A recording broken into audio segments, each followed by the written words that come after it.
नमस्कार, दिन भर की बड़ी खबरों में आपका स्वागत है। मैं हूं परवीन शेख। आज इस बुलेटिन में बात होगी राहुल को मिली खेल जगत की मशहूर हस्तियों के साथ की तवांग मुद्दे पर बैकफुट पर आई मोदी सरकार की। बात करेंगे हिमाचल के सीएम के दिल्ली दौरे की। कर्नाटक में मजबूत होती कांग्रेस की। जानेंगे उद्धव की याचिका पर दिल्ली हाईकोर्ट का क्या है रुख।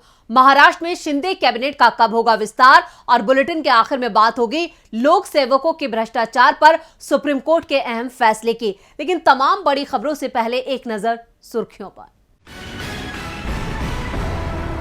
किनारे लगाए जाने पर बीजेपी पर भड़के पूर्व सीएम बीएस येदियुरप्पा। बोले, पार्टी को सत्ता में लाने के लिए मैंने कड़ी मेहनत की, मेरी अपनी शक्ति है।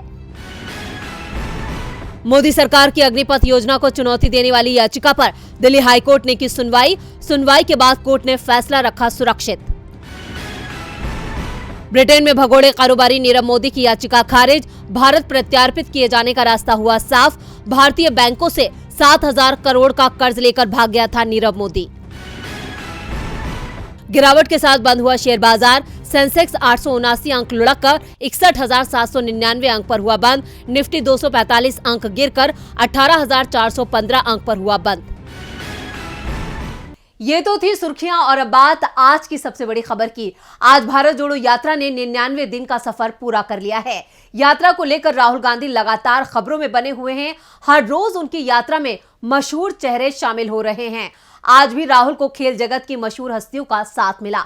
देखते हैं ये रिपोर्ट। राहुल गांधी की भारत जोड़ो यात्रा आज सुबह लालसोट विधानसभा क्षेत्र के गोलिया गांव से शुरू हुई। यात्रा में राहुल गांधी के साथ राष्ट्रीय महासचिव जयराम रमेश, मुख्यमंत्री अशोक गहलोत, पूर्व डिप्टी सीएम सचिन पायलट, कांग्रेस प्रदेश अध्यक्ष गोविंद सिंह डोटासरा, प्रदेश कांग्रेस प्रभारी गुरजिंदर सिंह रंधावा और चिकित्सा मंत्री परसादी लाल मीणा समेत कई नेता कदमताल करते नजर आए।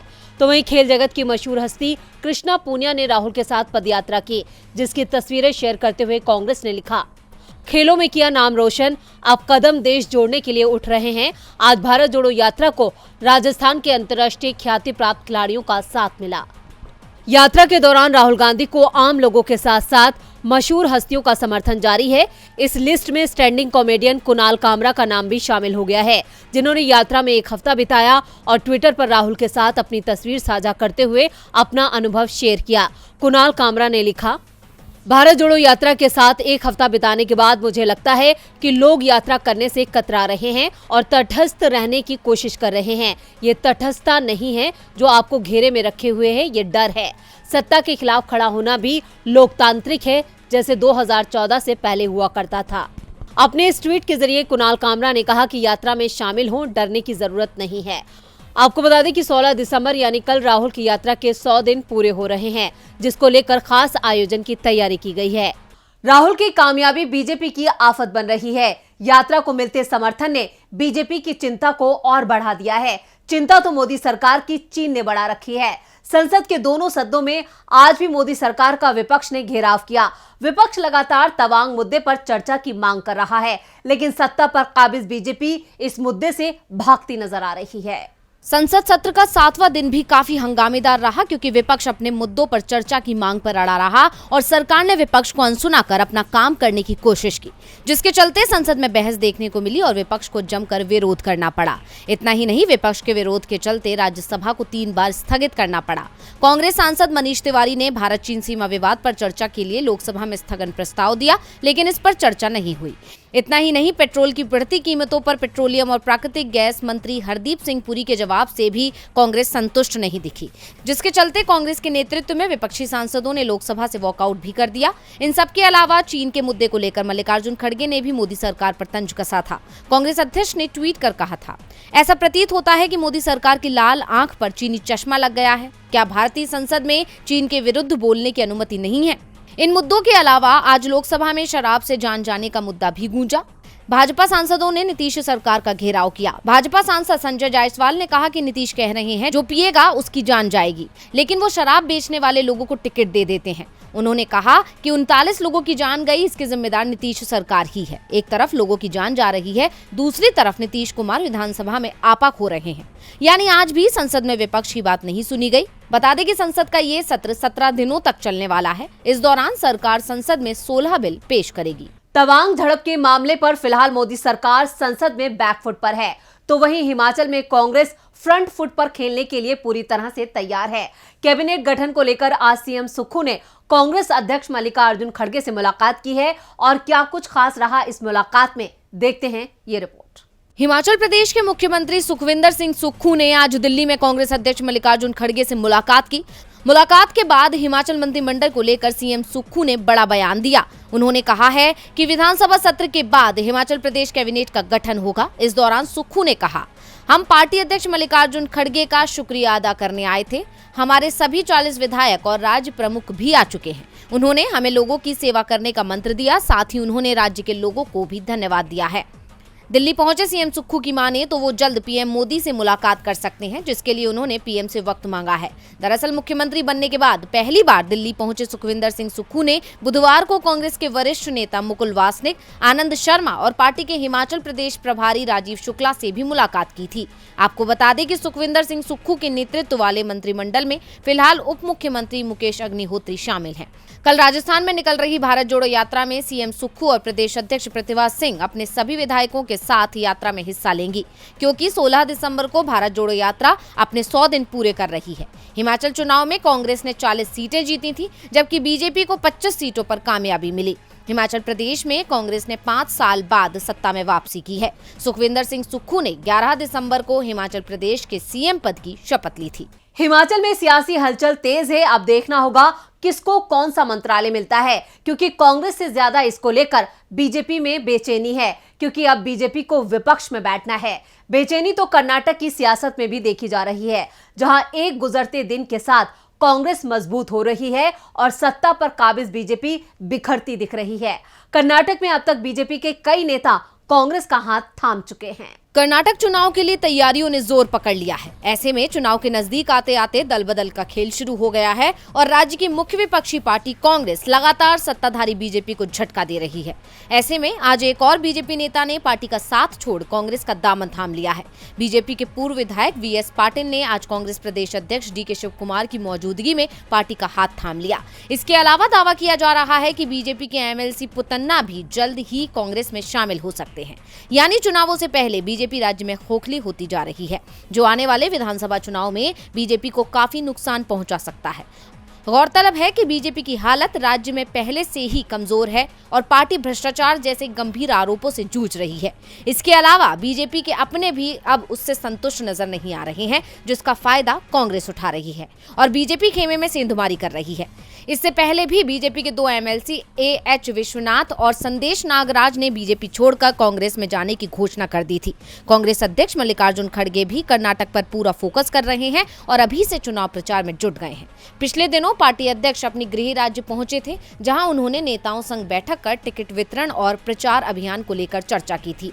ये तैयारी बता रही है कि कर्नाटक के लिए कांग्रेस कमर कस चुकी है, जिसकी एक वजह राज्य में बीजेपी की कमजोर स्थिति भी है।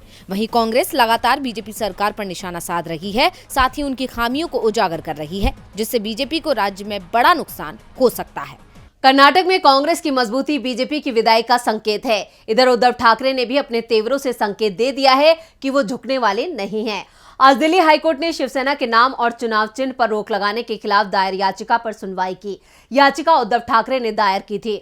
उद्धव ठाकरे की तरफ से पेश हुए वकील कपिल सिब्बल ने कहा कि चुनाव आयोग ने हमारा पक्ष सुने बिना ही हमारी पार्टी का सिंबल सील कर दिया।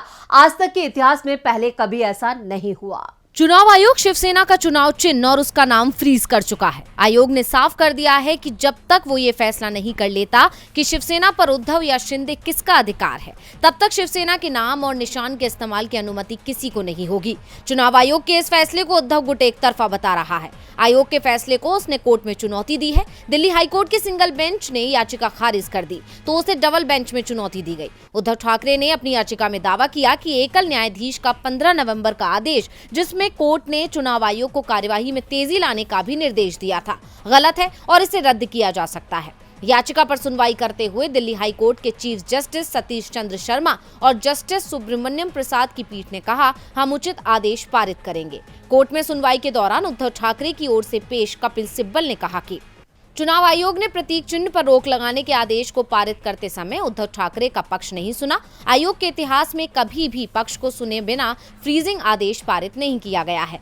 दरअसल उद्धव ठाकरे ने याचिका में दावा किया है कि शिवसेना में किसी भी तरह की फूट नहीं है, पार्टी के नेतृत्व पर कोई विवाद नहीं था और महाराष्ट्र के मुख्यमंत्री एकनाथ शिंदे ने खुद स्वीकार किया कि पार्टी के संविधान की प्रक्रिया के अनुसार ही उद्धव ठाकरे को शिवसेना का अध्यक्ष चुना गया है और वो अध्यक्ष बने रहेंगे। ऐसे में चुनाव आयोग का शिवसेना का चिन्ह और नाम फ्रीज करने का आदेश गलत है, इसे रद्द किया जाना चाहिए।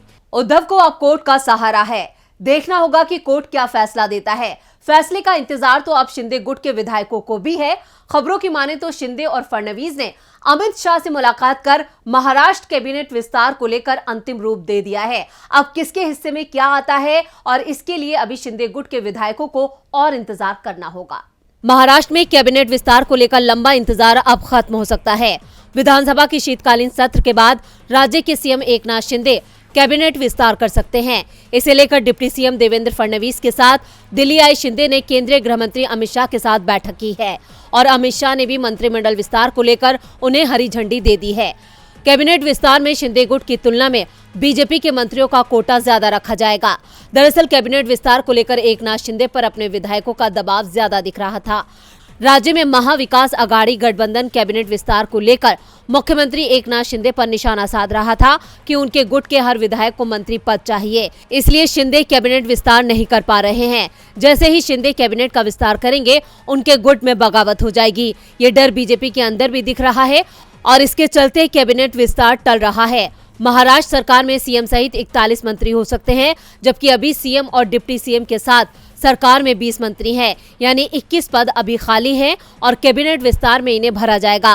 पहले दावा किया जा रहा था कि विधानसभा के शीतकालीन सत्र से पहले कैबिनेट विस्तार हो सकता है, लेकिन सीएम शिंदे ने जो संकेत दिए हैं उससे साफ है कि कैबिनेट विस्तार सत्र के बाद होगा, जिस कारण से सत्र में किसी तरह की मुश्किलों का सामना ना करना पड़े। दरअसल बीजेपी और शिंदे को चिंता निकाय चुनावों को लेकर भी है।